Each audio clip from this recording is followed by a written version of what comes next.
Solo Leveling Episode 9 has arrived, and with it, the return of Aura Jinwoo. This man's out here casting domain expansions now. Let's talk about it. And let's just get straight to the point with this one. When Jinwoo turns it on, he turns it on. This man is not known as the king of drip for no reason. He has aura, and it was on full display in this episode. So I hope people that maybe were a little turned off after the week break due to the voice actor having COVID, and then a bit of a slower episode, which if you saw my previous review, I still really enjoyed last week's episode.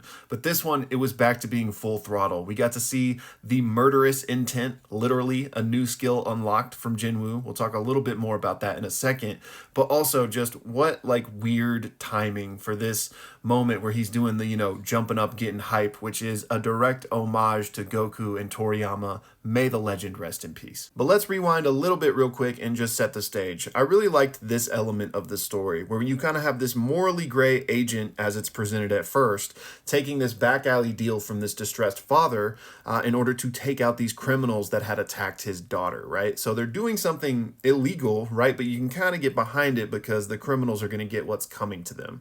So it's like, okay, I can get behind this. But then as we see when the episode progresses, the innocent members of this dungeon party walk in on him doing the deed. Pause. But no, we find out this man isn't some morally gray anti-hero enacting justice outside the rules of law. Instead, he's just a full-blown psychopath. He likes to take people out because he likes to take people out. And he does so in the most painful, torturous way possible. And in case there was any doubt, instead of just instantly taking out the innocent bystanders that walk in on him, he also tortures and takes them out painfully. So one, I just really enjoyed the subversion of expectation there, that really this guy is the most heinous criminal of them all. But also on top of that, I really enjoyed that we get to see kind of a mirror to what Jinwoo could become.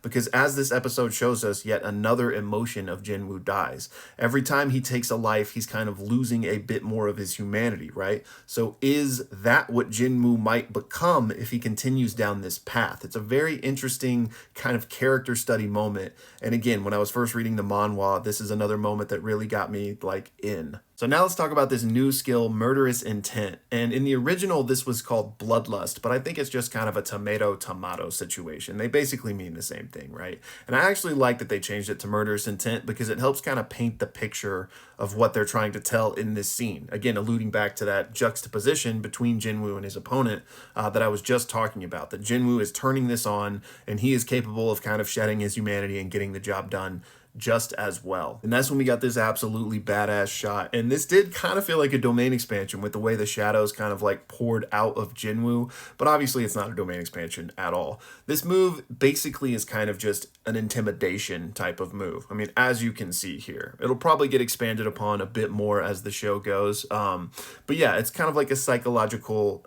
illusion, I guess, maybe isn't the best word, but amazing moment. And again, to side back to the same conversation earlier about Jinwoo possibly losing his humanity. What happens if you stare too long into the abyss? It stares back. So all in all, I really enjoyed this episode, but as always, I want to hear y'all's thoughts down in the comments. And last week, I actually got this comment, which asked, what's the difference between a light novel and the manhwa/manga? So the light novel in the case of Solo Leveling came first, and it is literally like a novel, words on a page, right? So that is how the story first came to be. And then it was adapted into a manhwa, which is basically just the Korean word for manga, if you will. Kind of the same thing, but they are a lot different just in terms of their stylistic choices and the culture around them, right? So here, let me just show you. So this is the light novel, not that that one needed any further explanation, but this is the cover of the book, and inside are just words like you'd expect in a normal book. And then remember this shot from the anime? This is that same exact image from the manhwa. So the light novel came first, the manhwa was adapted from that, and it is like a web comic. You know how manga is read right to left, American comics are read left to right, manhwas are read top to bottom. And I won't say for every single one, but a lot of them are in full color like this. It is absolutely gorgeous. So if you're enjoying Solo Leveling and you can't wait each week for the new episode, I would highly recommend checking this out. I breezed through the whole thing in 2 days, I think. And it's gorgeous. It basically feels like you're reading anime, if that makes sense. So highly, highly recommend.